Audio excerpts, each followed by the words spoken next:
Hi, Miriam. Oh, she's connecting to audio. Okay, we're just going to give it a couple more minutes. Hi, Miriam. Can you hear me okay? Yes, I can. Nice to hear your voice. How are you? I'm good. I've got my 4-year-old, so I've muted myself. No problem. No problem at all. We are waiting for a few more people. So I'll just give us a few minutes. I am recording this, so I can share it with you afterwards in case you're interested. But we are expecting a few more people. Although sometimes people will register and then things come up. So we'll give it a few more minutes.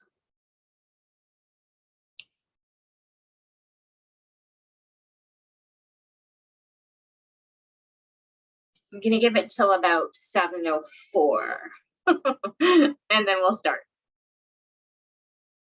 I guess as we're waiting, you can let me know what intrigued you about this talk.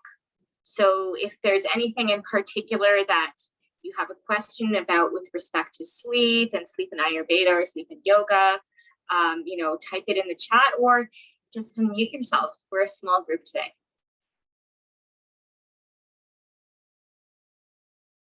I'm going to try to make this as interactive as possible to make it as relevant as possible.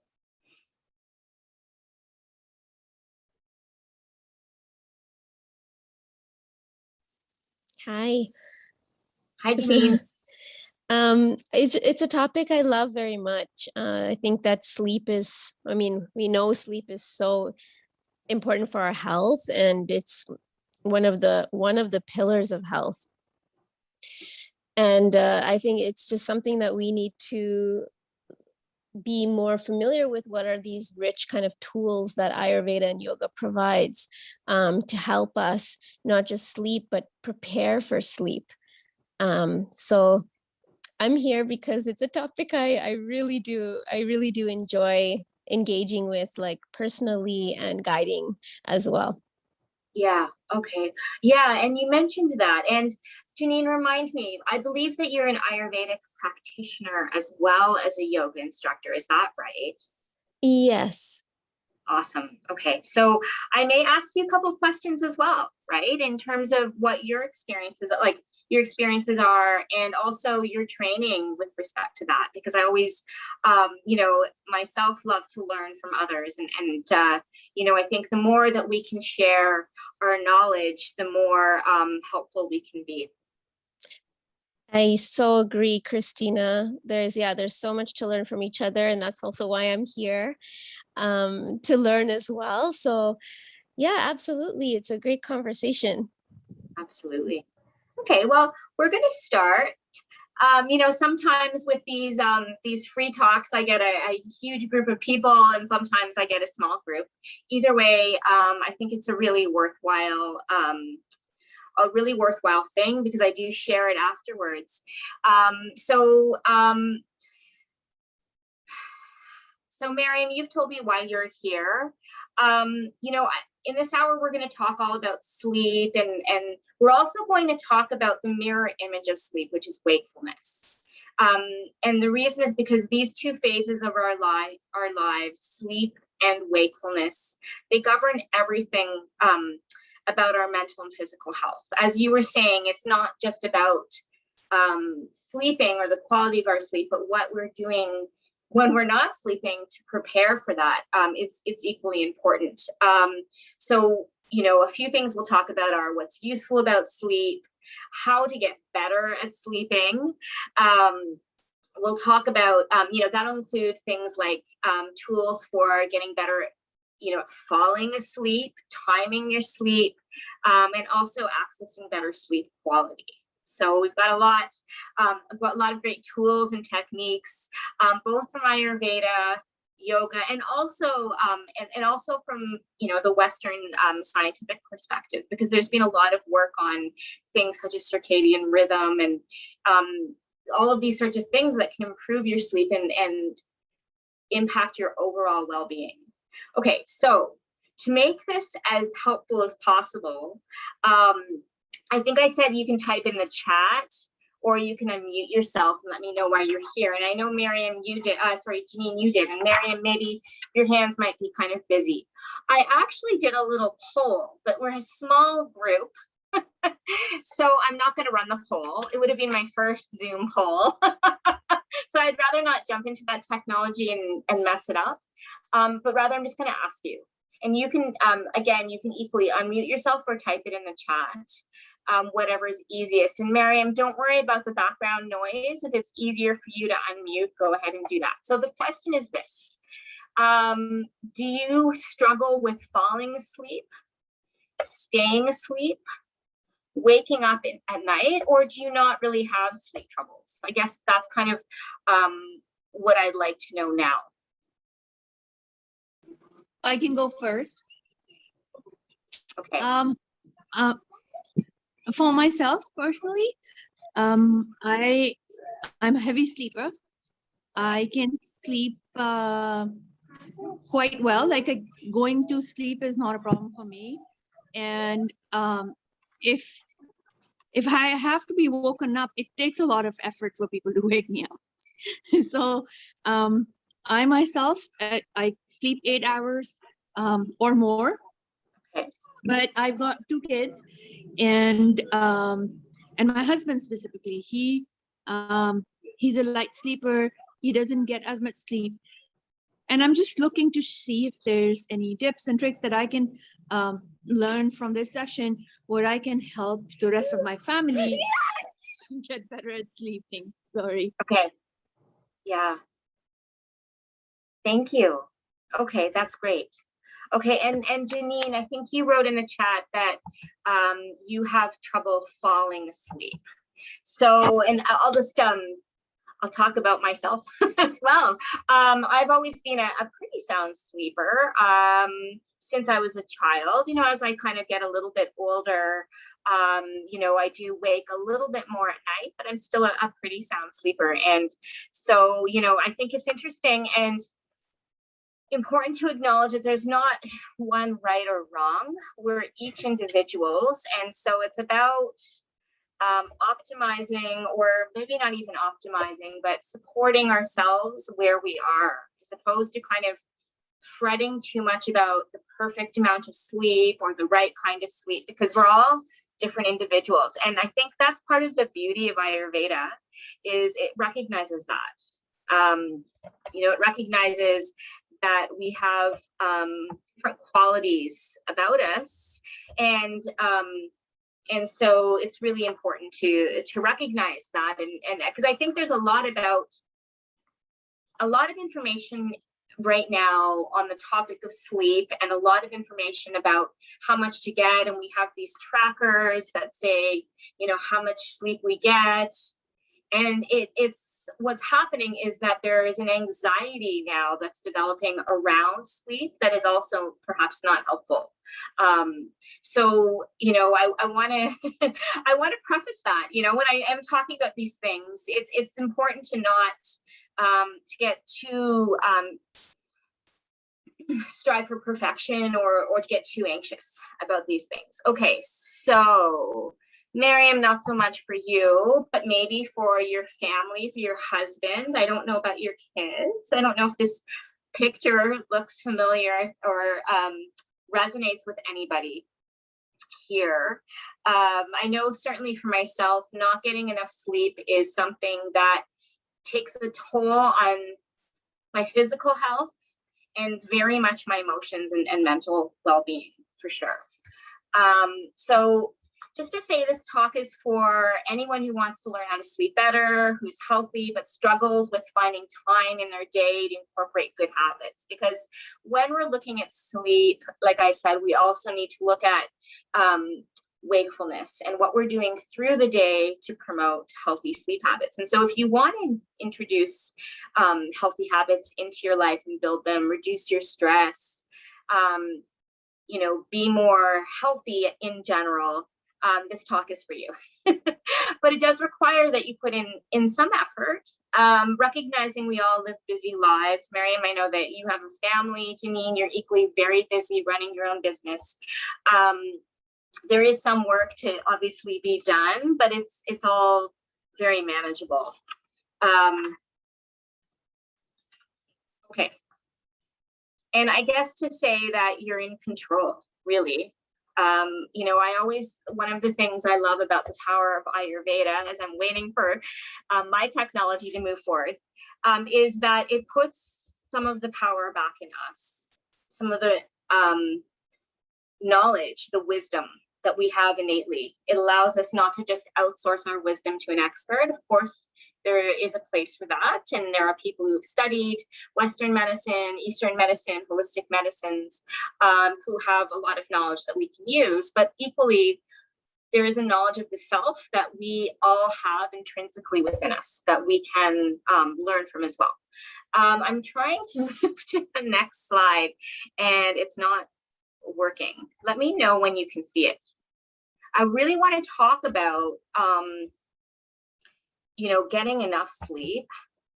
Okay, so I think it got there. Let me know when you can see it. Yep, we can see it. Okay, great. Okay, so the current recommendations here, you can see on the left, say 7 to 9 hours of sleep per night until about the age of 64. And then after that, they're saying 7 to 8 hours. However, most people are not getting enough sleep. Most people are not meeting those current recommendations. And, you know, I'm going to guess that very few of the people who listen to this talk are consistently getting 7 to 9 hours of really terrific sleep, waking up feeling rested and ready to attack the day and being able to go through the day feeling focused and alert without, you know, any dips in energy and focus. So if you're like most people, and you know, that's equally on the flip side if you're getting a lot of sleep, and we'll talk a little bit about getting too much sleep as well and the implications of that. So, you know, if you're waking up every third or fifth night, like a lot of people, or maybe more often, we're going to be really tool heavy today. We'll really look at what Ayurveda says about that, as well as science. We're going to ground our discussion in that. So let's begin. I guess I want to just talk a little bit about, you know, the implications, like the problems behind not getting enough sleep. So we live in a society that is very busy. We're constantly working long hours with a lot of stress, and that affects every aspect of our lives. And we can see the implications of that through the prevalence of chronic disease. And you can see here, this chart from Health Canada illustrates it very effectively, 44%. So that's almost half, you guys, 44% of adults 20 plus. So I'm not talking about like 60 plus, I'm talking about young people as well, have at least one of 10 common chronic conditions. And here we're not even talking about necessarily autoimmune disorders, which you can also add to that list. So hypertension, osteoarthritis, mood and or anxiety disorders, and sleep plays a role in our, as Janine so beautifully said in the beginning, it's a pillar, one of the pillars of our overall health and well-being. And so it plays a role in this. So it is important to pay attention to our sleep habits and to try to promote healthy sleep habits wherein it's possible. Okay, so who am I? I think you guys both know me. But I don't, Miriam and Janine, I don't know how much you know about my background. So I'm obviously a certified yoga and meditation teacher, and I've been teaching and practicing yoga for over 20 years now. I also was a management consultant in the cultural sector. So I worked very long hours and had a very stressful job that required working around the clock in different time zones, traveling all over the world. And so I experienced a great deal of stress, which led me to transition more fully into teaching yoga and starting my own business.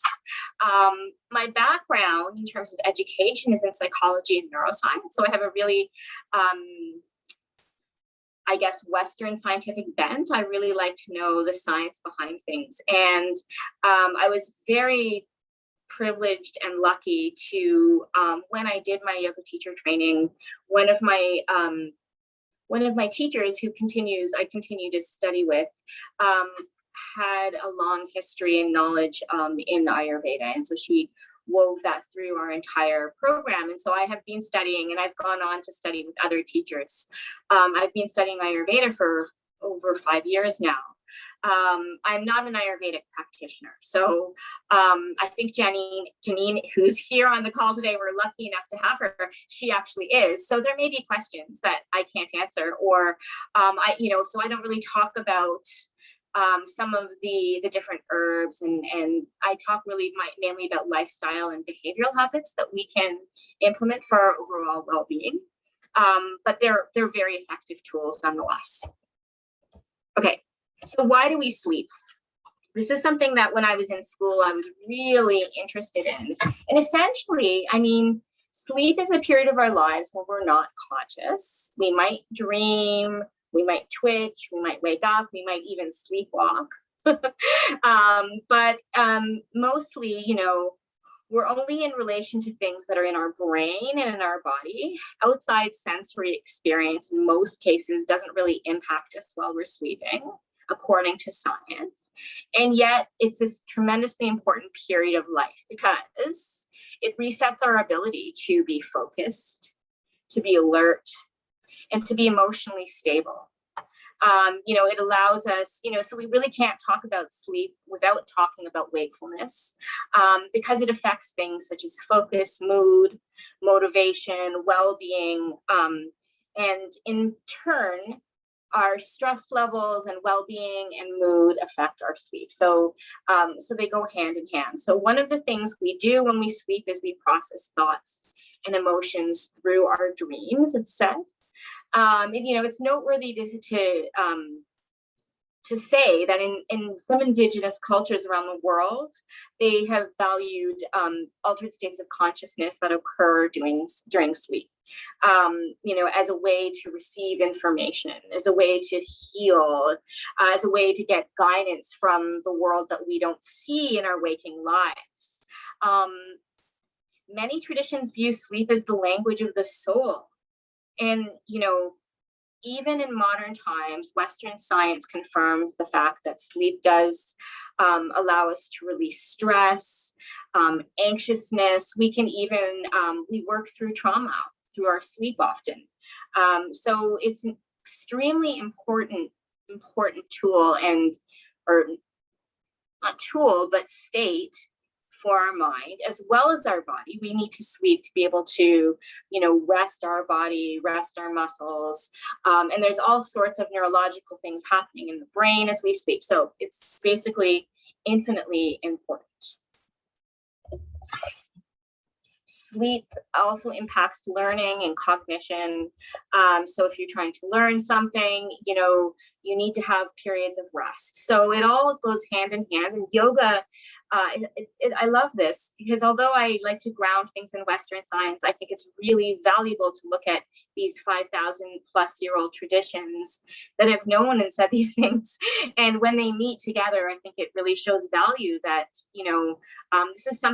this is ancient knowledge that we've known for a very, very long time. Okay, so in how it works, a little bit about the science. I'm not going to bore you with the science, but there's a hormone, and a hormone is really a chemical that's released in the body that affects different areas of the body. So it'll be released in one place and it affects different areas. And there is a chemical that's released in the body called adenosine. And so adenosine is released during the waking state. And as you are awake, adenosine builds up in the body. So if you have just slept for 8, 9, or 10 really deep, restful hours, Miriam, you just woke up, you're feeling a little groggy, but adenosine in your body is going to be quite low. As you stay awake, adenosine builds. And so it is akin to what I've put here, sleep hunger. And I think that's a really nice way to describe it. The more adenosine you have in your body, the sleepier you will feel. Okay, so it slowly accumulates in the brain, causes us to feel more and more tired the longer that we're awake. Okay, so that's really interesting. Now, one thing to say, there's different stimulants, such as, for example, caffeine. Caffeine in particular parks itself in the areas that receive adenosine, called the adenosine receptors. And it prevents the uptake of adenosine so that your body doesn't necessarily recognize that it's tired. So if you're taking caffeine, particularly after, say, 3 p.m. in the day, and for some people it's earlier, for some people it's later, that can actually really affect your feeling of sleepiness and your ability to fall asleep. So, you know, your body's going to have a tough time closing up shop if you're drinking a lot of coffee or having a lot of caffeine, particularly later in the day. And that also goes for sugar and other stimulants. And I think this is all, like, you know, fairly common knowledge, but it's important to understand a little bit of the reason why, so then we can kind of make choices. It works to okay. So Miriam, you raised your hand. Did you have a question? I do, yes. Yeah. So this is related to my husband as well. Whenever he's ready for, you know, bedtime, he wants to have a cup of tea, and Okay. you know, according to him, that helps him unwind and sleep better. Mm-hmm. I'm not really sure what's going on with that, because you know, tea has a lot of caffeine in it, and it's supposed to keep you from going to sleep. Can you comment on that? Yeah. Well, I think maybe there is a bit of a behavioral pattern going on there.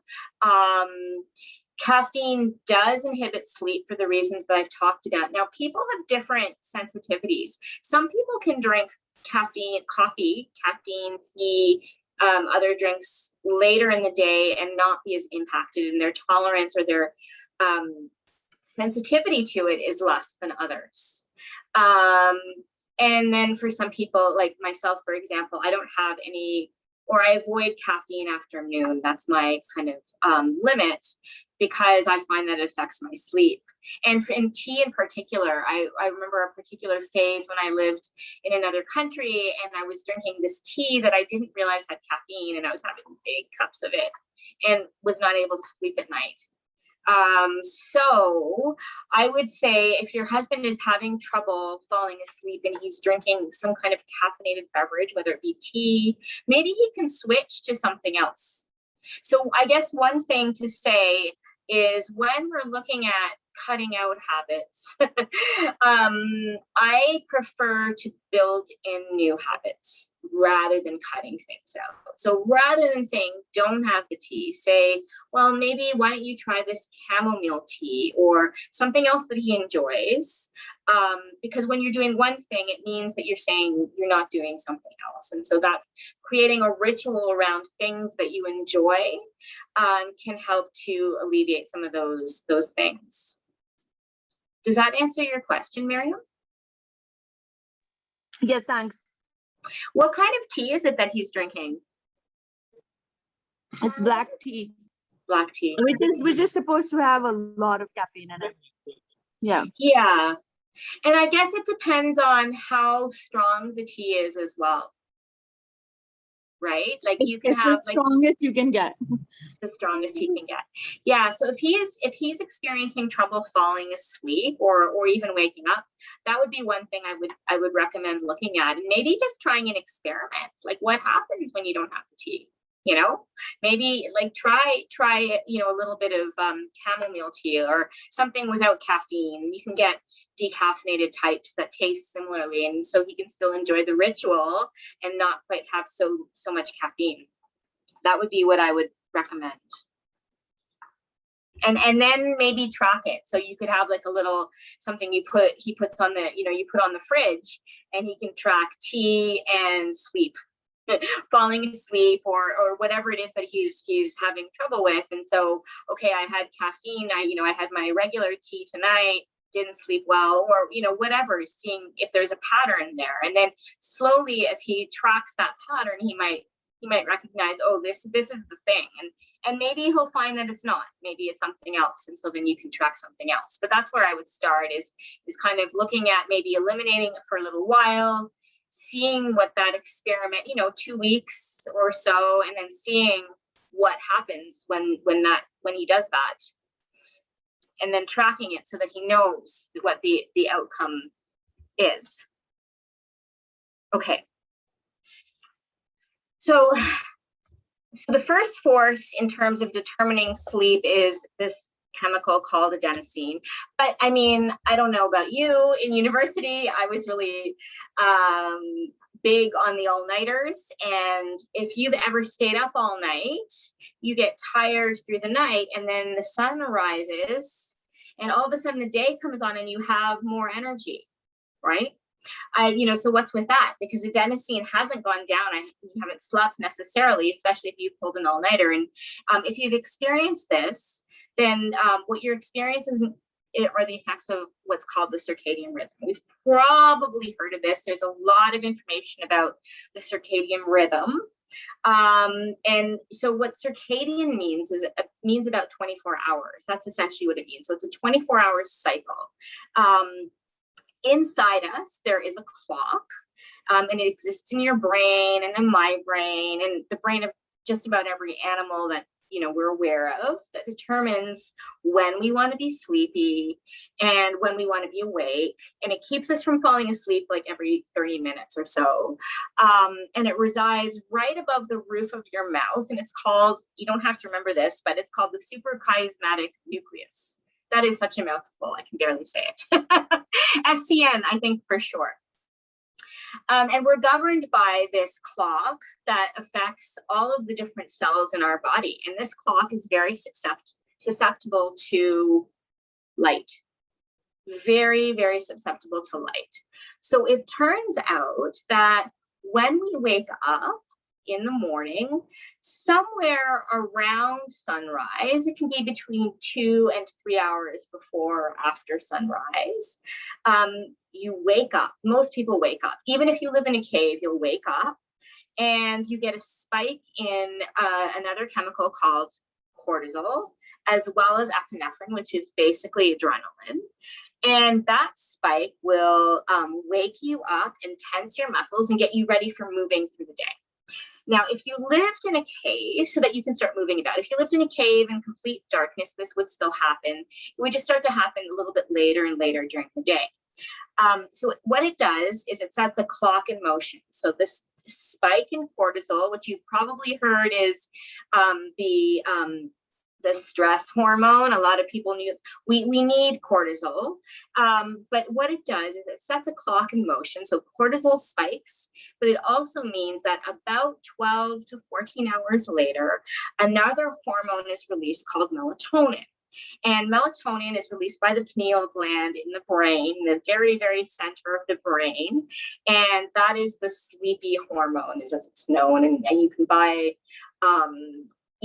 melatonin in the store. I wouldn't necessarily recommend that. Definitely not without checking with your doctor. And if you have children, I would say maybe avoid that. I know there are melatonin pills available for children, but I would avoid it, at least over the long term. If you've given some to your kids, that's okay. But, something definitely to check with your doctor, because my understanding is that the variability in the levels of the chemical is wide in the store-bought varieties. But it's something naturally produced in our brain, and it helps us to fall asleep about 12 to 14 hours later after the cortisol spike. So there's this nice little rhythm that goes on.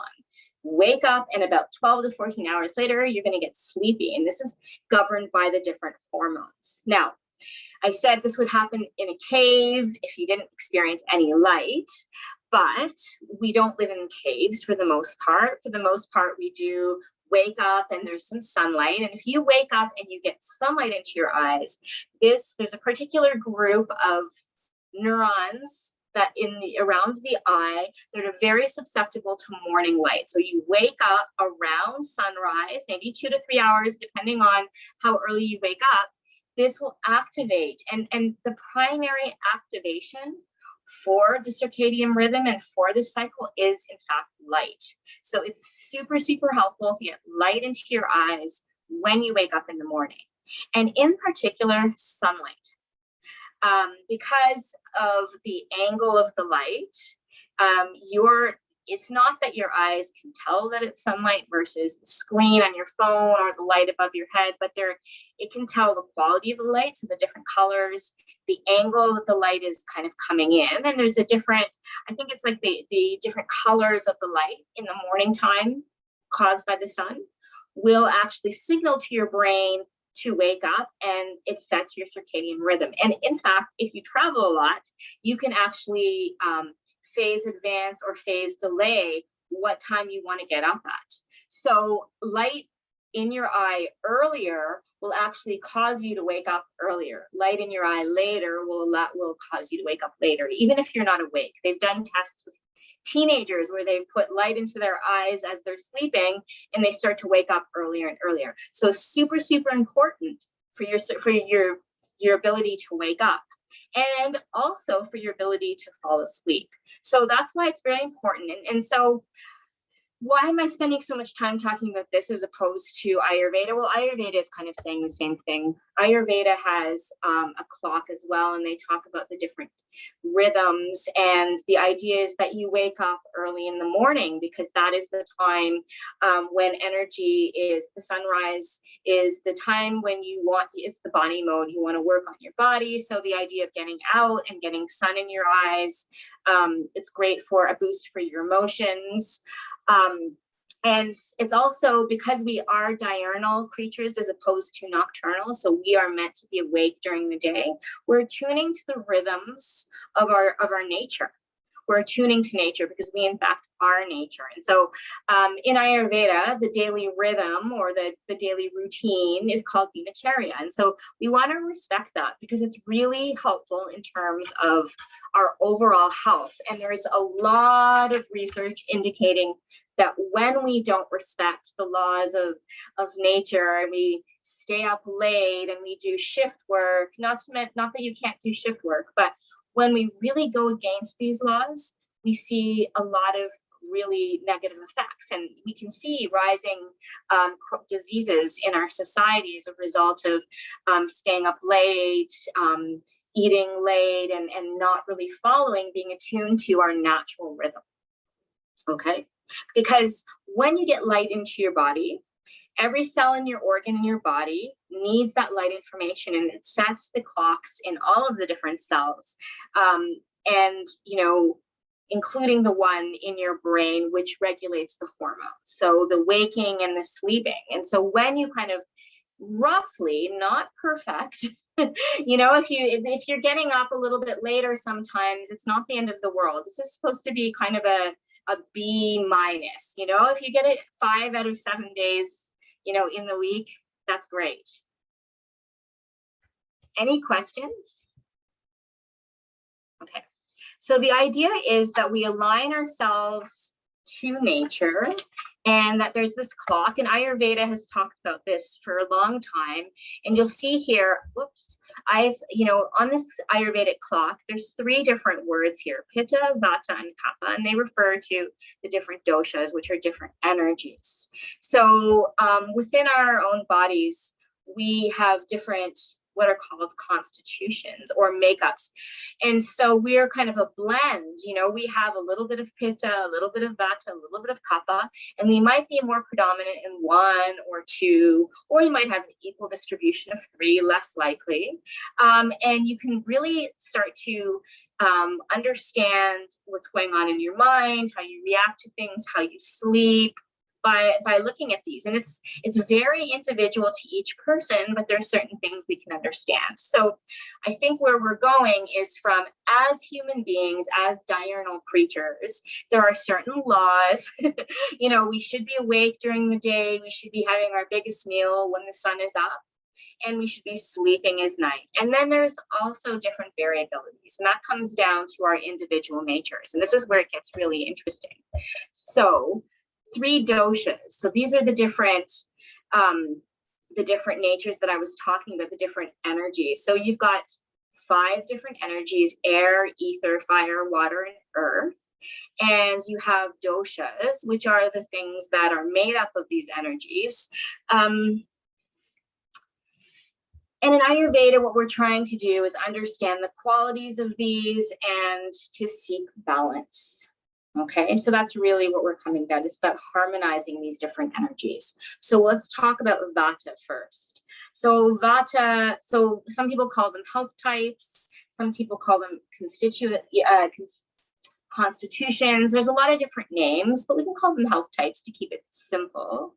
Vata is made up of the quality of air, which if you think about air, if you think about wind, it's always moving, it's dry, and space. So there's a lot of space. So there's a lot of movement. It's often associated with wind. Like I said, it's really energetic. It's linked with being flexible, very creative, and kind of a free-flowing spirit, and maybe a free-flowing body. So breathing, muscle contraction, heart functions. So that's really Vata, okay? And you don't have to remember all of this. I'm going to get into how this affects sleep. So Pitta, if you think about Pitta, Pitta is primarily the energy of fire. It's also mixed with a bit of water. So when you think about Pitta, you think about heat. Pitta, so where Vata is the energy of dispersal, it disperses energy, it moves energy. Pitta is the energy of transformation. So if you think about metabolism, so Pitta happens during the time of day around noon when you should be eating. So you think about digestion mode. So that's also incidentally when bile created by your liver is highest. So great time for eating your largest meal. So if you think about transformation, fire, someone who is predominantly Pitta might have a medium build. They might feel cold often, but they also are going to be very busy, very high energy. They're great speakers. They're always on the move. And if they have too much Pitta or there's an imbalance, they might tend towards being irritable or angry, and might have skin irritations. Okay, so Kapha. Kapha is associated with the energies of water and earth. And if you think about earth doesn't move. So it's the idea of not conserving, but what's the word? Stabilizing energy. That's not the word I'm thinking of, but it is a stabilizing energy nonetheless.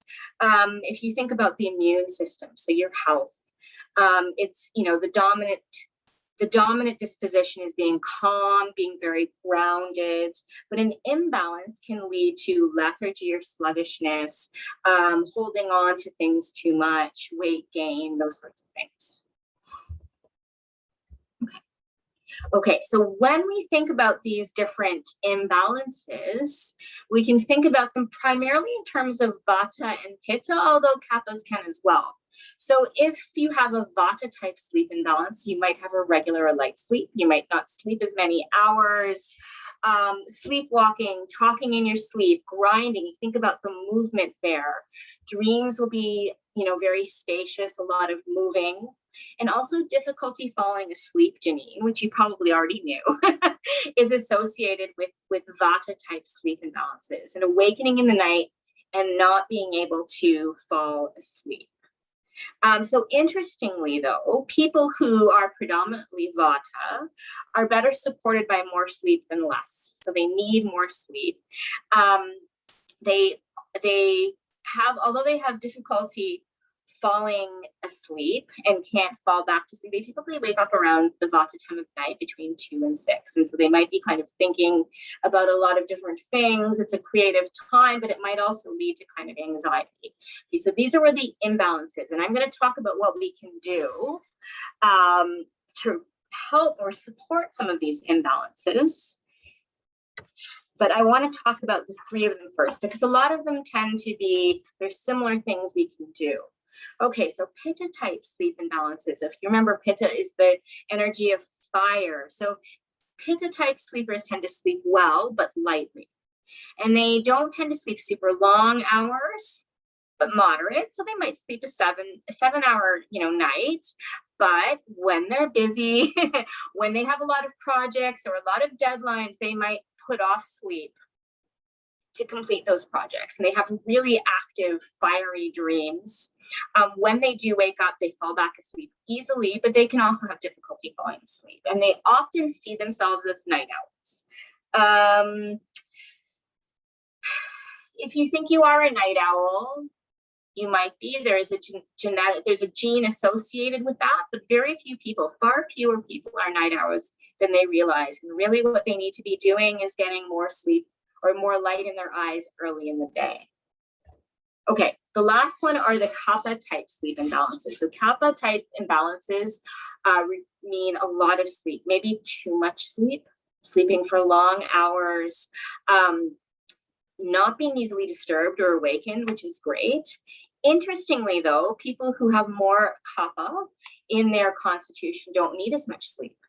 They tend to have calm, watery, emotional dreams, but they might tend to, when they're imbalanced, excessive sleep, as I said, heaviness, sluggishness, difficulty waking. So Mariam, you kind of indicating some of these things.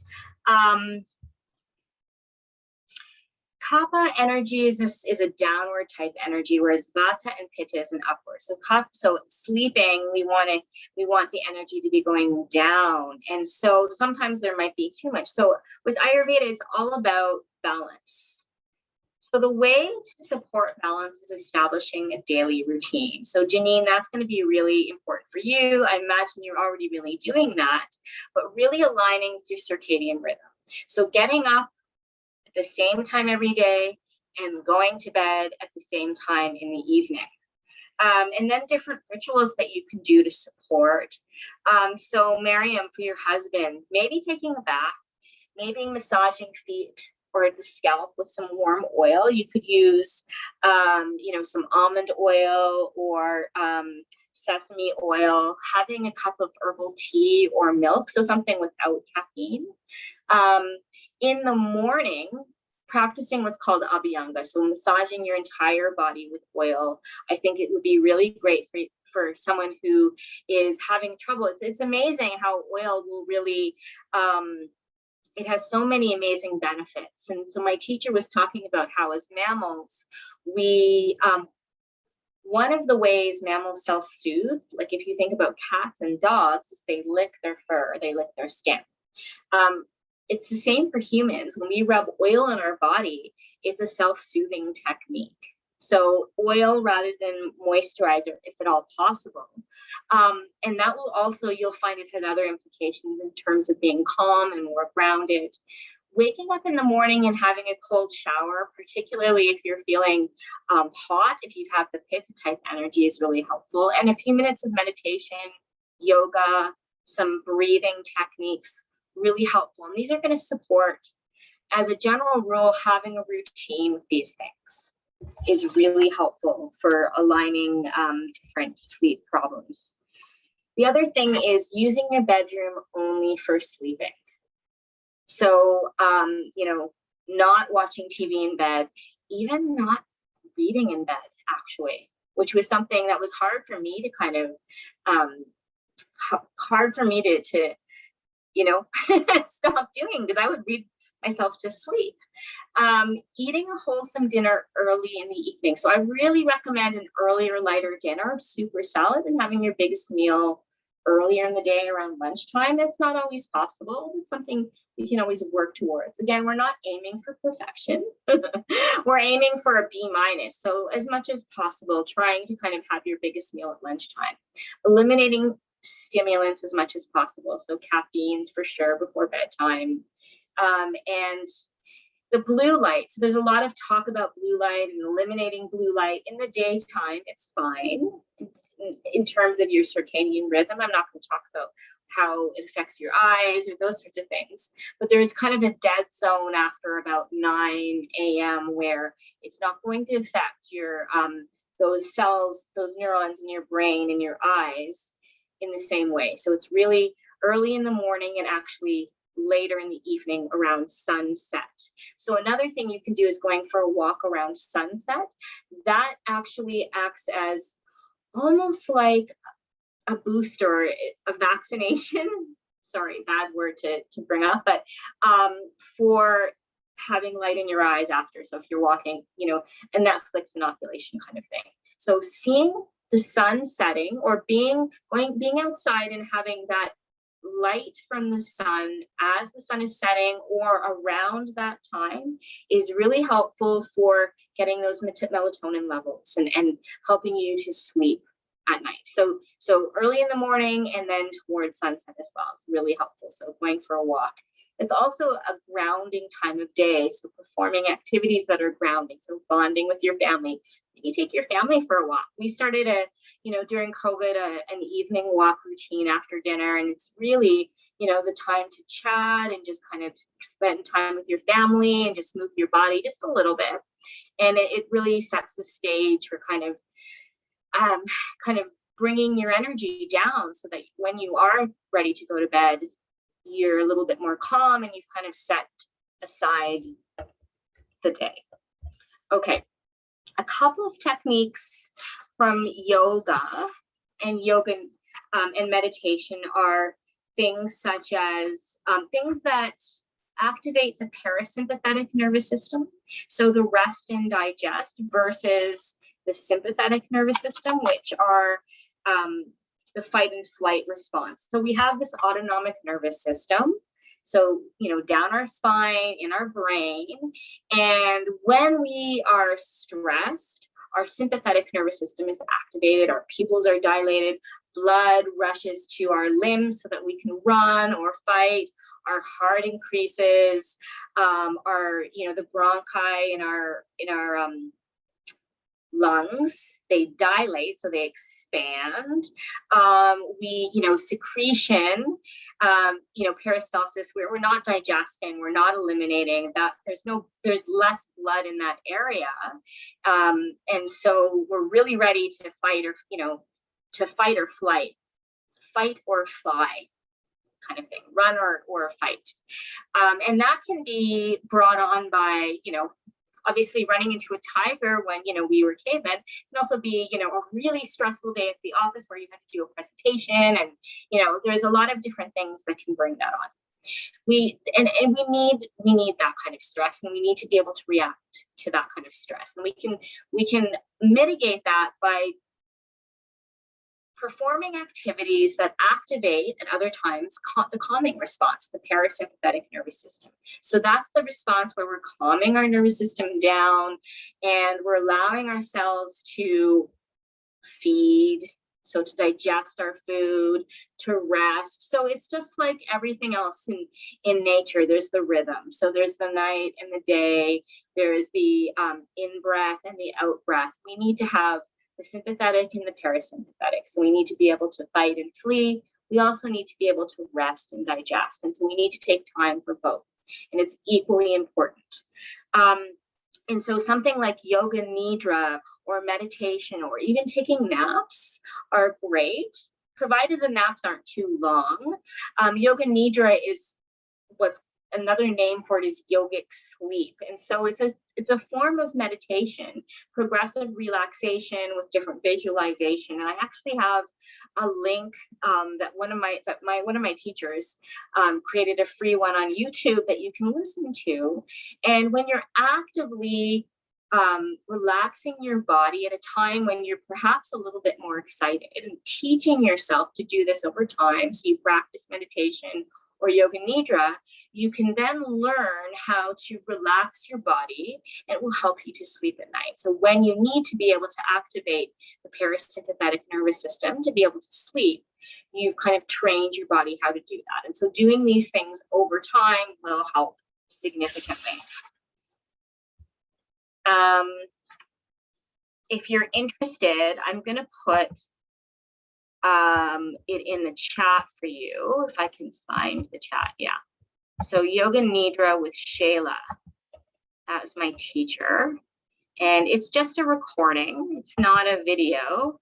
But if you're interested, check it out. It was her goodwill during COVID. She made a series of videos for the community, and they're lovely. And I have tried a lot of different Yoga Nidra, and hers are still my favorite, preferably in person, but I hope you'll try it. It's only about 20 minutes, so it's not a super long one. I've put it in the chat for you. Meditation. So simply just sitting and focusing on the breath. If we have time, I would love to just take you through a simple meditation, or I can just refer you to different apps. I like to use Insight Timer. There's a lot of different guided meditations in Insight Timer that you can use to help guide you through meditation if you're not used to it. And then naps. Some people, naps work really well. I personally don't love napping. I find that I sleep for too long. I'll end up sleeping for like 90 minutes and then I'm groggy and then I don't sleep at night. And so I personally tend to avoid naps. Some people love naps during the day. But whatever you do, if we come back to adenosine, that chemical, you don't want to sleep so much that the adenosine goes down so that you're not sleepy at the time when you need to go to sleep. That would be my one caution with that. And then perhaps at the end, if we have time, I'll take us through a gentle meditation that we can do.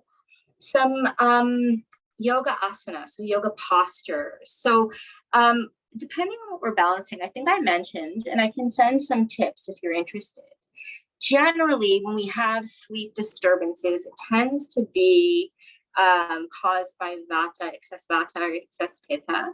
And so we want to balance these things. And so when we're doing a yoga asana, so a yoga practice, so for someone who's kind of got more vata, more movement, maybe some anxiety, we want to create a practice that is slow, smooth, and steady pace, that explores fluidity but with gentle movement. So vatas really like to move. They like to be very creative. I would encourage them to hold postures for a short amount of time, but to do multiple repetitions. So to really practice that repetition and drawing into their power center. So just below the navel and above the pubic bone, the hara, that's really important. And focusing on stability in each of their postures. So as you move, you want to flow as though you're moving through warm water or mud and focusing on lengthening the inhalations in your practice.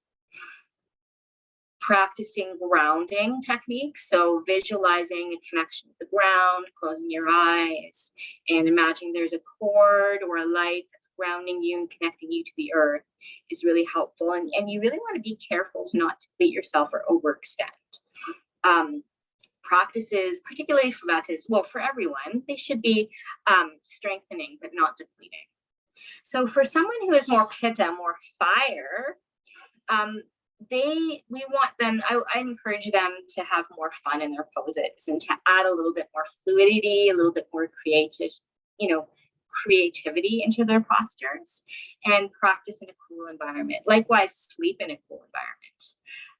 Avoid competition, but also focusing on exhalation. So the reason why I say focusing on exhalations, and we'll talk about breathing when we talk about pranayama, is that the biology, the yogis knew so much about all of this. Sometimes they didn't know the exact biology, and now we can explain it. When you exhale, when you inhale and exhale, your diaphragm moves up and down. So as you inhale, your diaphragm moves down, creating more space in the heart cavity. So there's more space for blood to flow.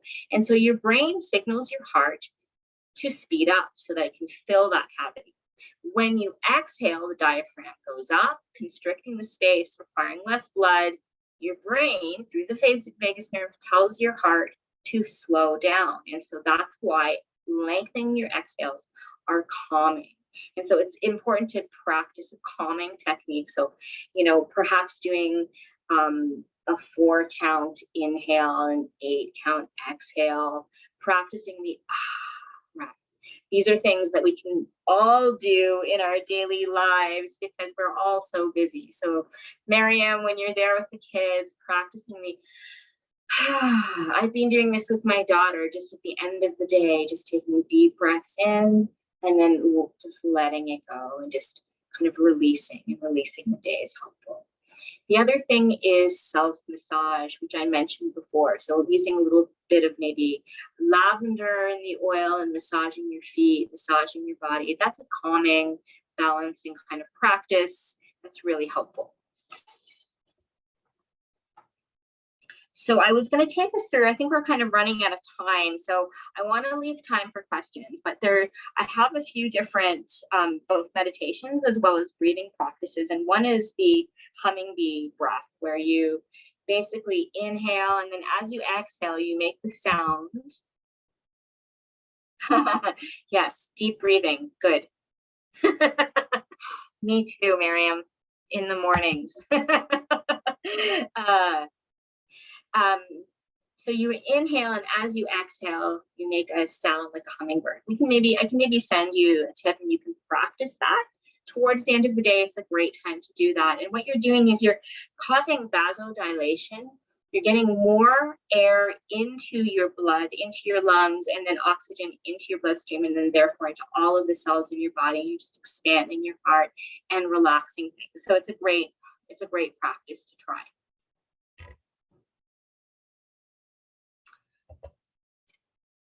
Trying to move to the next slide. I think we're at the end of the presentation. And like I said, oh no, there was one more thing I wanted to talk about.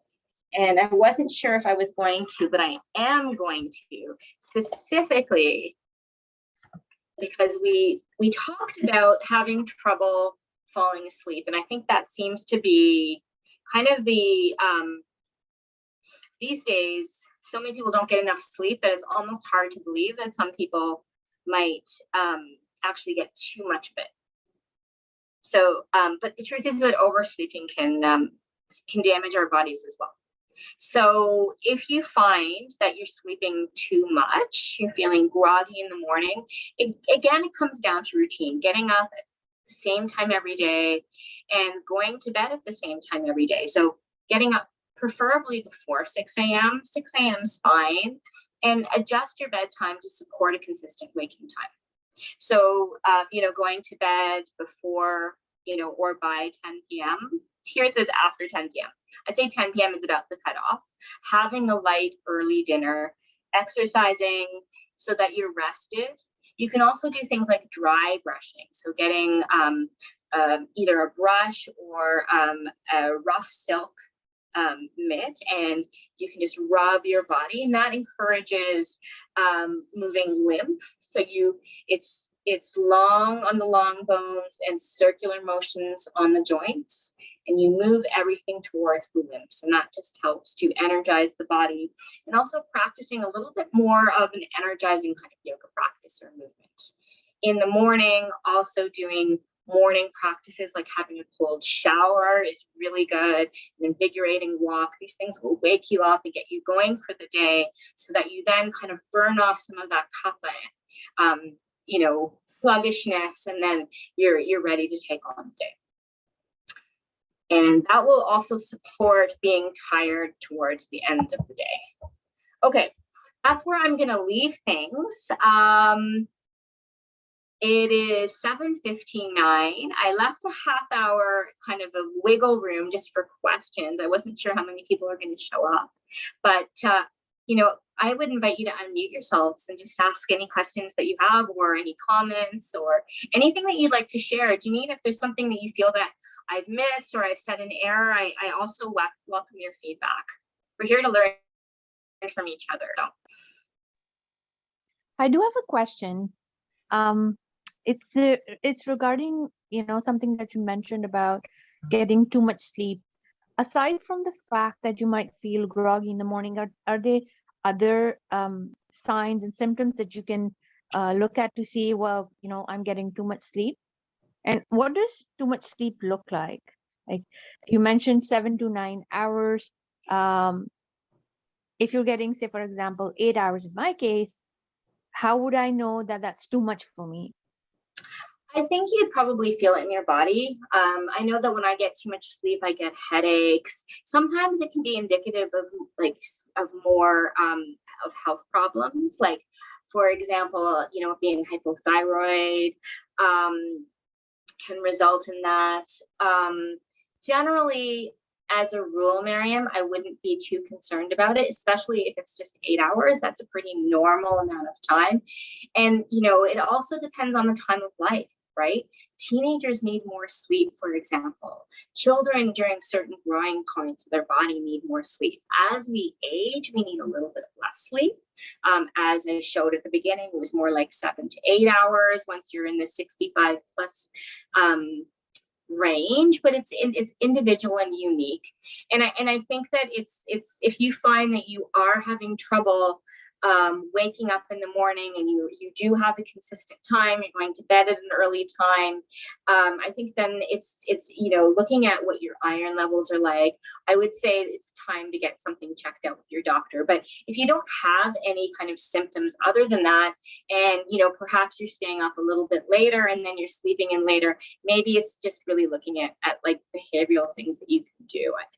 I think it's more that it's indicative, but it can be hard on your body to sleep for too long. But I think that's really when it's really excessive. And I think that you would really know if if you're sleeping 12 hours every night all the time, and having trouble, getting to work on time, and then, being tired through the day and having to go to bed very early, and this was consistently going on for a long time, that would be a signal of fatigue. And that would be something you would want to go and get checked out by a healthcare professional.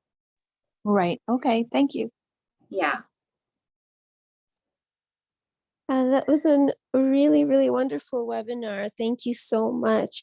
So much details, and really appreciate like all of the discussions, the science-based discussions as well. And really resonate so much with how much lifestyle can impact our sleep. Like, it's true, like there are definitely foods and herbs definitely that can help sleep, but there's so much that can be done by sleeping within a good time frame at night, having consistency in waking up, consistency in eating meals at certain times of days, at a certain time of the day, and following that clock, right? Whether it's the Ayurvedic clock or the circadian rhythms, they all align with each other. It's the same language. Yeah. Different language for the same thing. So thank you so much for so generously sharing, Christina, with us. It was like really, really wonderful and so well organized and put together. I learned a lot. Oh, thanks, Janine. Okay, well, I just wanted to say, so obviously, this was an hour-long presentation. I obviously can't tell you everything about sleep or how to overcome stress or fatigue or your overall health in an hour. If you're interested, and you'd like, I'm holding strategy sessions where I go in depth in terms of what your goals for your body and your life are. And I run a group where it's a dynamic group of people, and we go through habits. So it's to your point, Janine, I'm not an Ayurvedic practitioner, so I don't prescribe anything to people. That's not my role. Other people have that role, and it's very useful. But a lot can be experienced through habit. A lot can be, I personally have experienced amazing benefits just through incorporating, I'd say, tweaks in timing of when I eat, timing of when I sleep, how much I exercise, and incorporating that with habit science. That's really like, I gonna get nerdy about habit science, because I feel like that is the missing piece often, is like, we know what the habits are. A lot of these things that I've told you, I think everybody mostly knows they should be eating more vegetables and not as much food and going to bed earlier. But how do we make it work? How do we make these habits stick? And so that's really where in this strategy section, I can offer you a few tips and get really clear on your goals.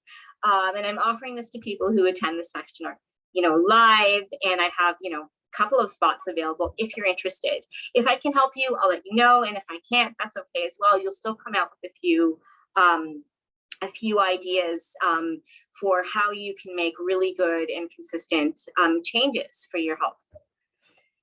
So what I will do is, if you're interested, I'll send you an email and you can let me know. And otherwise, I just want to thank you for both of you for showing up. I really appreciate it. Thank you, Christina. So Thank much, you, Janine. so appreciate you too. Oh, Yeah, thanks. it's always a pleasure hearing from you, Christina. Oh, likewise. I'm so glad you came, both of you. Thank you. Have a great rest of your evening. Yes, thank you very much. Bye now. Good Bye. night. Good night. Night. Take care.